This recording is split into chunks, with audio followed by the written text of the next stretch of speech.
There was a time I could mention the names of William Lord Garrison or Frederick Douglass, and people would know exactly who I'm talking about. But that was 170 years ago. And along with our hats and our coats, we've hung up our values and our morals. Same morals that have made America great.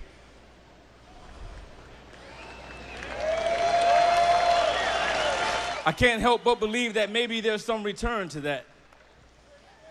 But those names are all but been erased in the chronicles of history.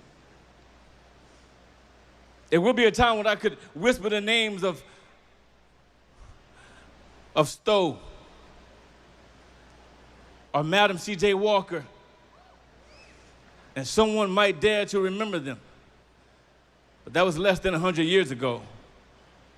And those names are about as foreign to us as Plato's cave. I could possibly remember or say a name like Rosa Parks, maybe Senator Everett Dirksen, and someone might remember his name. But it's been an average of 20 years has passed since these souls have walked the earth, and we still have yet to replace them. We ought to be convicted that we've allowed the narrative of republicanism to be rewritten.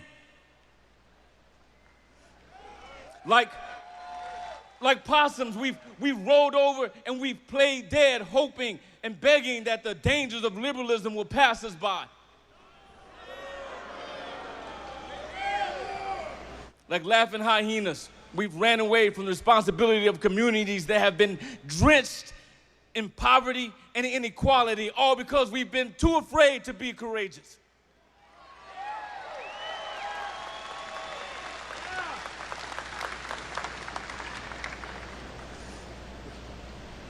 But I'm here to remind you of who we are.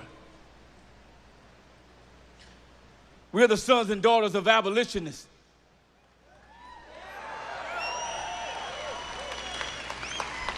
Men and women who gave their lives to fight against slavery.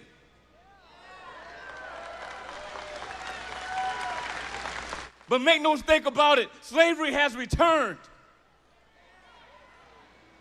And she is more vicious than ever before, because this time she is colorblind. 31% of white Americans are welfare recipients. 33% of black Americans have fallen for the same rules, and 28% of the Latino community has believed the lie that the government can take care of you from the cradle to the grave. All the while losing their humanity. So when Trump talks about the lies that the Democrat Party has told and the failed policies, both in economics, education, and crime, your heart should be stirred with passion and strength to do something about it.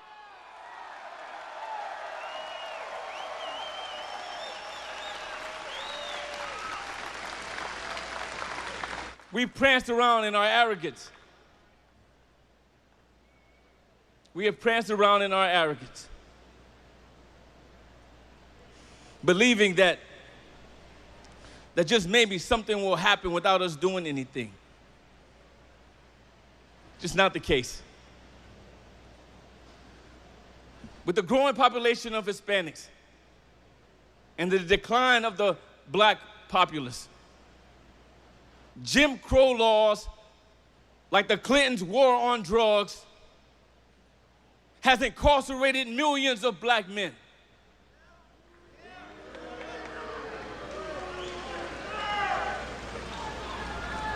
Has left millions of women without husbands, millions of children fatherless. The reason why 1.5 million black men are not in our communities is because of the war on drugs. That's the Democrats' full-out assault against the black man. It is their emasculation of everything that the culture of black stand for. They have been emasculated, an entire culture.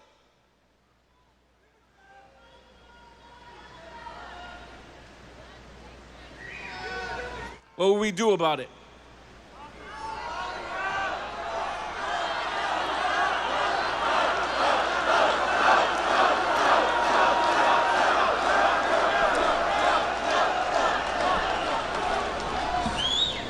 So let me tell you this. If you come to this rally thinking that it's a revival, this is not a revival. This is a place where you get armed up to fight. So when Trump starts talking about going into the inner city communities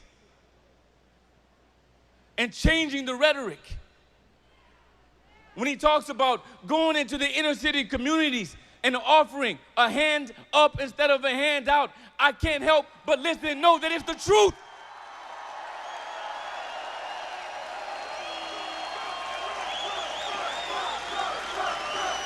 So then we must engage. We must engage in the areas of education by offering charter schools and academies to teach our children. We must engage.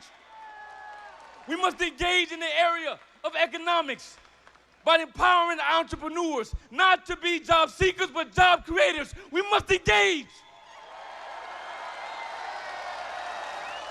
We must engage in the areas of crime to make sure that we are not pulling men from homes. We must engage. 94% of black Americans vote Democrat.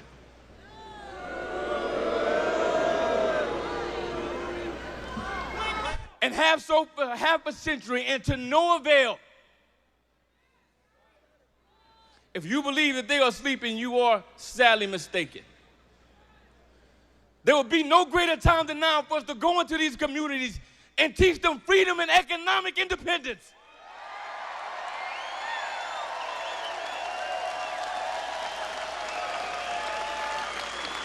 So now you stand at the precipice of change, and times like these are monumental.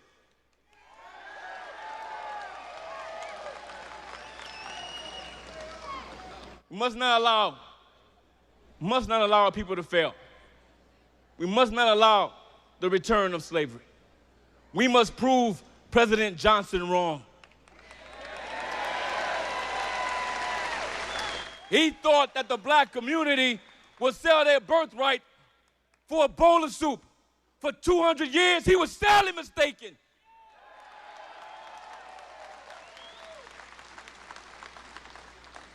So let's send a message from Texas to all of America that this is the part of Abraham Lincoln and we will not be divided.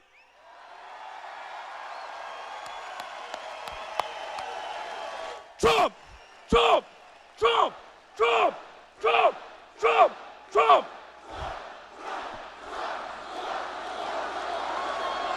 God bless Texas. God bless America. And God bless you all. Thank you.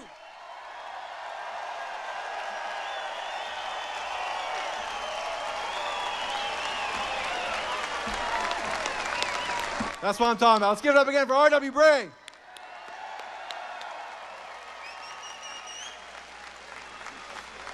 What we need to do if we're going to make America great again is for every single one of us to do whatever it takes that we can do to make it great for us.